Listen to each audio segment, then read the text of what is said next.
Assalamualaikum warahmatullahi wabarakatuh. Perkenalkan, nama saya Nurlinda, Prodi Akuntansi Syariah 2 dengan NIM 62202202041.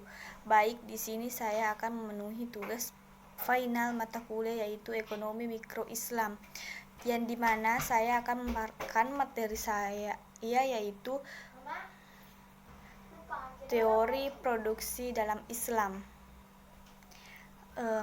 Adapun pengertian produksi. Produksi merupakan mewujudkan suatu barang atau jasa yang digunakan bukan hanya dari bentuk fisiknya saja, akan tetapi juga dibutuhkan untuk sesuatu yang non fisik. Maksudnya di sini untuk menciptakan maslahah, bukan hanya menciptakan materi.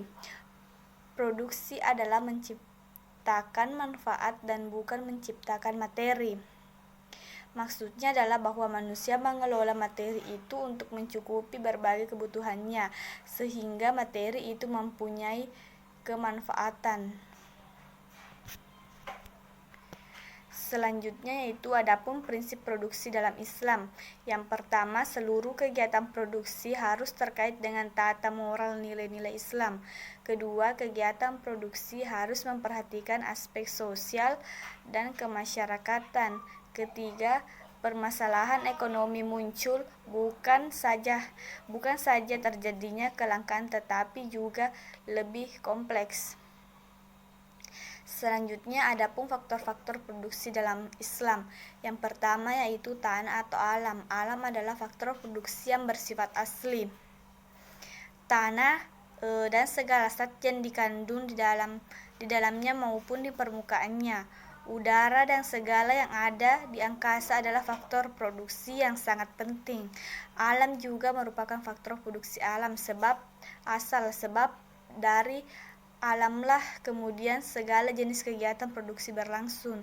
Yang kedua yaitu tenaga kerja. Secara umum para ahli ekonomi sependapat bahwa tenaga kerja itulah produsen satu-satunya, dan tenaga kerjalah pangkal produktivitas dari semua faktor-faktor produksi yang lain. Alam maupun tanah tak akan bisa menghasilkan apa-apa tanpa tenaga kerja. Kekayaan alam semesta dapat berupa menjadi hasil produksi yang bernilai karena jasa tenaga kerja. Tenaga kerja meliputi buruh maupun manajerial. Yang ketiga yaitu modal. Modal adalah kekayaan yang memberikan penghasilan kepada pemilik, atau kekayaan yang menghasilkan suatu hasil yang akan digunakan untuk menghasilkan suatu kekayaan lain.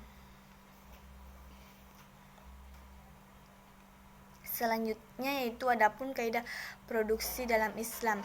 Yang pertama, memproduksi barang dan jasa yang halal pada setiap tahapan produksi. Yang kedua, mencegah kerusakan di muka bumi, termasuk membatasi polusi, memelihara keserasian dan ketersediaan sumber daya alam. Ketiga, produksi dimaksudkan untuk memenuhi kebutuhan individu dan masyarakat serta mencapai kemakmuran. Keempat yaitu produksi dalam Islam tidak dapat dipisahkan dari tujuan kemandirian umat. Yang keempat, meningkatkan kualitas sumber daya manusia, baik kualitas spiritual maupun mental dan fisik. Adapun landasan hukum produksi dalam Islam. Dalam Al-Quran surah Al-Hud ayat 61 yang artinya, dan kepada Samud kami utus saudara mereka Saleh. Saleh berkata, hai kaumku, sembahlah Allah, sekali-kali tidak ada bagimu Tuhan selain Dia. Dia telah menciptakan kamu dari bumi, tanah, menjadikan kamu pemakmurnya. Karena itu mohonlah ampunnya, kemudian bertobatlah kepadanya, sesungguhnya Tuhanmu amat dekat rahmatnya. Lagi memperkenankan doa hambanya. Quran surah Al-Hud ayat 61. Itulah tadi pemaparan dari saya, lebih dan kurangnya mohon dimaafkan. Sekian, assalamualaikum warahmatullahi wabarakatuh.